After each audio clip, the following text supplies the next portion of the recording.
People are always asking, they want to see more of the machines that we have. A lot of people have been asking about the snow machine. They want to know what we got, so I'll show you. So I picked this machine up locally. It's an 01 Skidoo Grand Touring. It's really a beautiful machine. It's in mint condition. There's not a blemish on it anywhere. No dings or rips in the seat. Nice leather seat, really nice. So far so good. It's done a really good job for us. Been very, very happy with it.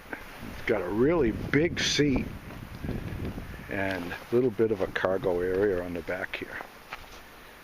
But for 2,600 bucks, I couldn't pass it up. And I'm glad I didn't pass it up. Yeah. When I decided to get a snow machine, I looked into them, decided that a Tundra or a Scandic would work out best. They're good trail breakers, good workhorses, but they're a lot of money. They're hard to find. And I searched high and low. I found one Tundra for around $7,000. It was used, of course, but it wasn't local. We're not in a good position up here on the mountain to be running out all the time looking at ATVs and snow machines and vehicles and stuff like that. So needed to find something locally, and since I've never had a snow machine before, I didn't even know if I'd like owning one. I didn't know how much we would need one. I knew there was going to be times that the Ranger wouldn't be able to come in and out. So I tried to find something local.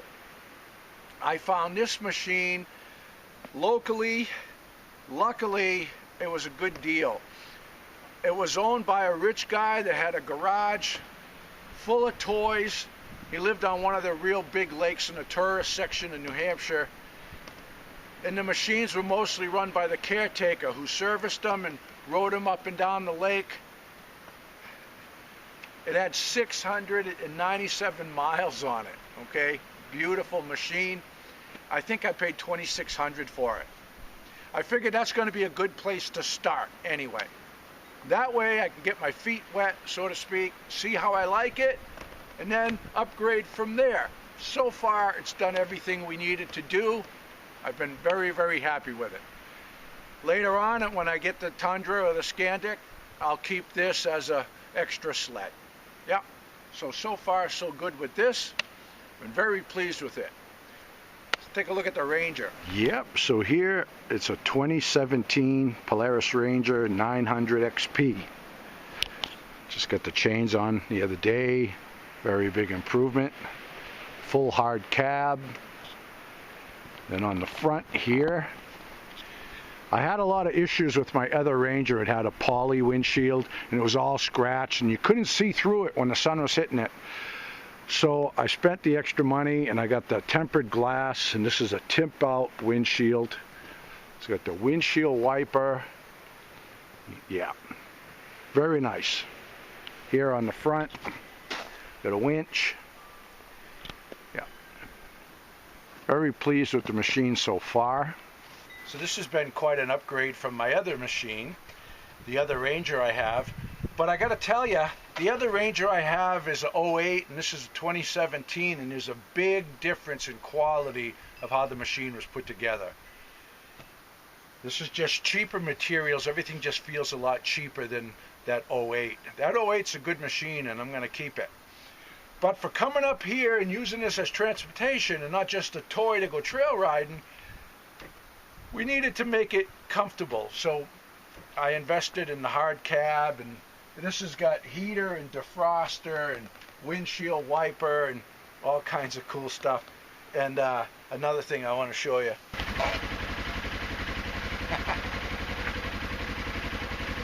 When I ordered the doors, I ordered the regular windows. It was a split and it opened.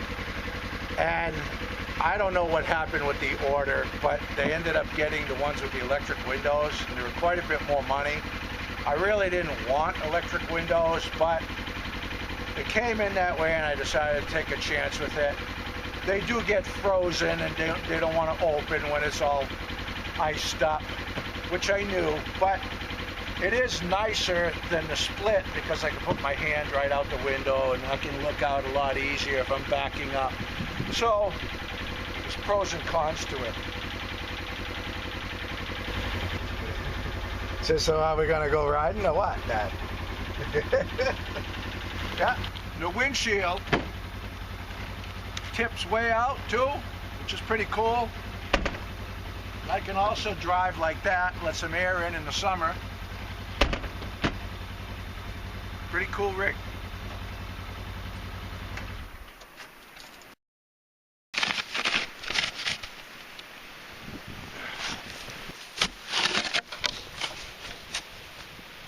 That's a lot of snow. It's only the 5th of January. We've got over 30 inches of snow already. It's gonna be interesting, I'll tell you what.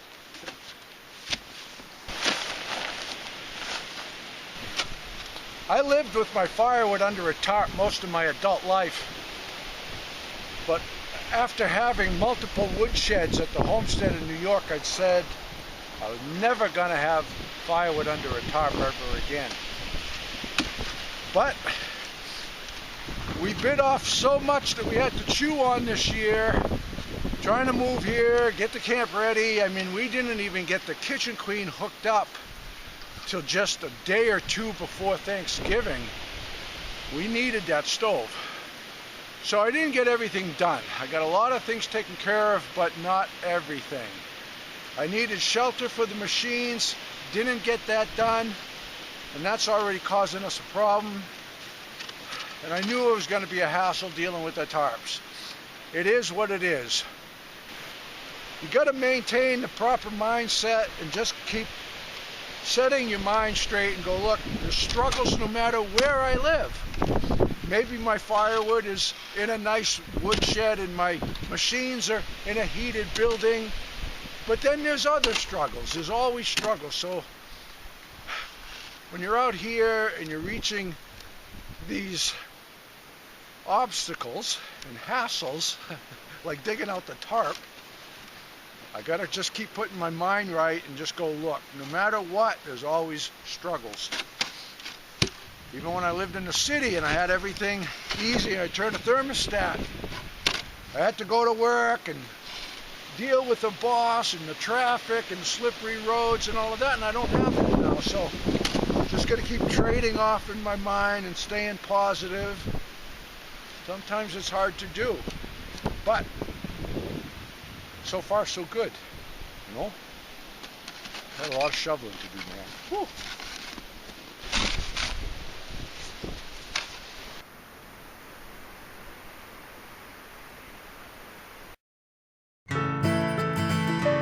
Spending winter on the mountains sure has made life interesting. But an interesting life is what I dreamed about as a boy. It's been a dream come true so far. Every ounce of adversity brings a pound of adventure, and seeking adventure is what brought us here in the first place. If you follow your internal compass, it will always lead you in the right direction. Mine led me to chase my dreams and beyond, and then pointed me back to the mountain cabin where my journey began.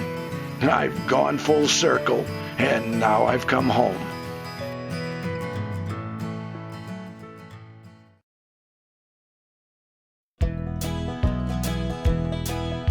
Frankie and the boss out walking in the woods, living life happy and free. Tracks in the snow everywhere they go, there's a pokey way up in that tree. A beaver built a pond where they have some fun, taking life a day at a time. Best friends until the end. Frankie and the boss. Frankie and the boss. Frankie and the boss.